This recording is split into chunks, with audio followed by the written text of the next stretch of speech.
नमस्कार दोस्तों, आप लोग देख रहे हैं economics with Shukla sir.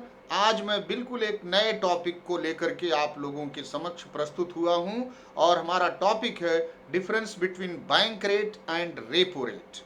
Bank rate और रेपो रेट आप जैसा कि दोस्तों जानते हो एक मॉनेटरी टूल्स है जिसको आरबीआई यूज करती है in order to control money supply और liquidity in an economy.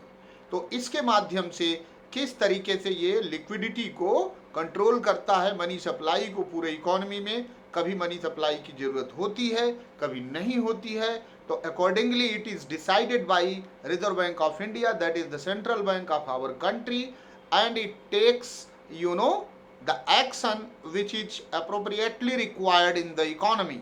So if you look at, let's start this video by defining these bank rates and repo rates. Dear friends, as you know, bank rate वह rate होता है जिस दर पर केंद्रीय bank वाणिज्यिक बैंकों को उधार देता है, यानी bank rate refers to the rate at which central bank lends to the commercial banks. While on the other hand, if you look at repo rate, also defined in the same way, and it is rate at which central bank lends to commercial bank for a short period of time.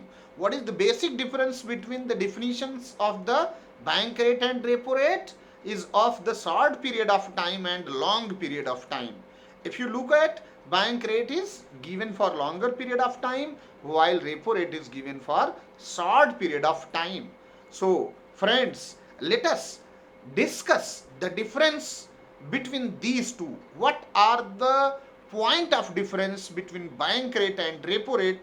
Then only we will be able to understand what really bank rate and repo rate stands for. So let's move, dear friends, to differentiate between these two.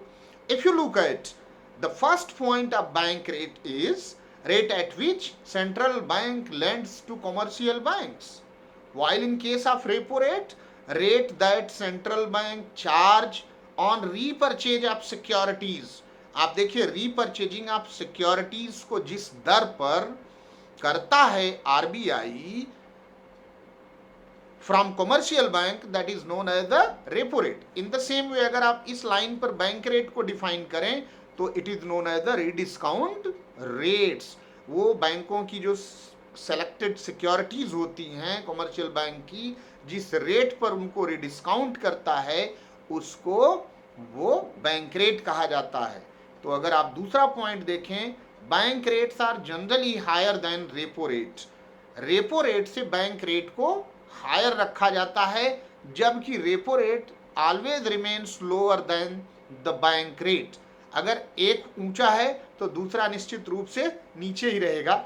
अगर आप जानना चाहें कि ऐसा क्यों, तो क्योंकि एक repo rate given for short period of time और bank rate is given for long period of time.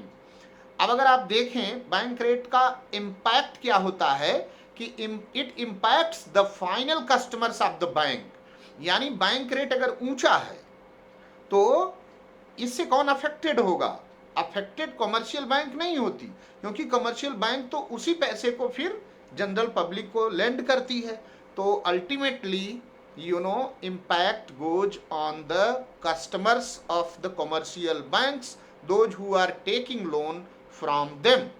And if you look at, in case of repo rate, generally it doesn't impact the general public directly, because these short-term money that is the commercial bank gets by repurchasing of securities from RBI, it doesn't impact general public directly. So अगर आप चौथा point देखें तो bank rate is usually meant for dealing with the loans. जो भी bank rate कम है या ज़्यादा है ये डायरेक्टली लोन से जुड़ा हुआ है, क्योंकि कमर्शियल बैंक जो लोन लोगों को देता है, डिफरेंट टाइप्स के लोन हैं, housing loan, personal loan, consumption loan, तमाम तरह के ड्यूरेबल कंजम्पशन ड्यूरेबल लोन्स, तो जो भी हैं वो अगर बैंक रेट उसको हायर रेट पर पैसा आरबीआई से मिलता है तो ये भी अपना इंटरेस्ट रेट बढ़ा देगा। Repo rate is meant for dealing with securities, जैसा कि आपने पहले ही देखा रेपो रेट की डिफिनीशन में कि सेंट्रल बैंक ये वो रेट होता है जो चार्ज करता है for repurchasing of securities. So let's move to the next difference between these two. Bank rate के मामले में कोई कोलेट्रल की रिक्वायरमेंट नहीं होती है।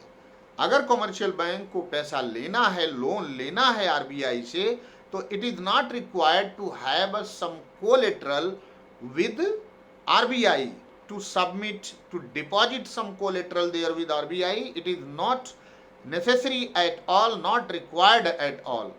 But here in case of repo rate, if you look at collateral, वही securities ही बन जाती है। Securities that the commercial bank sells act as collateral। जो securities को repurchase किया वहाँ पर सेंट्रल बैंक ने वही collateral के रूप में काम करता है। अगर आप लास्ट पॉइंट ऑफ डिफरेंस दोनों के बीच में देखें तो bank rate is usually determines long term lending rate in the economy और repo rate is related to funding requirement of in short run, यानी शॉर्टर पीरियड ऑफ टाइम के लिए इसकी जरूरत है, जिसको हम लोगों ने पहले ही अपनी डिफिनीशन में देख लिया था। आई होप कि आपको कहीं कोई डाउट नहीं होगा। अगर कोई डाउट होता है तो आप मुझे कमेंट करके ज़रूर बताएंगे and I will be here to solve your all problems. और फिर हम नए वीडियो के साथ जल्द ही आप लोगों के समक्ष उपस्थित होंगे। तब तक के लिए आप लोगों को बाय बाय, टेक केयर, फिर मिलते हैं दोस्तों। Thank you for being with me.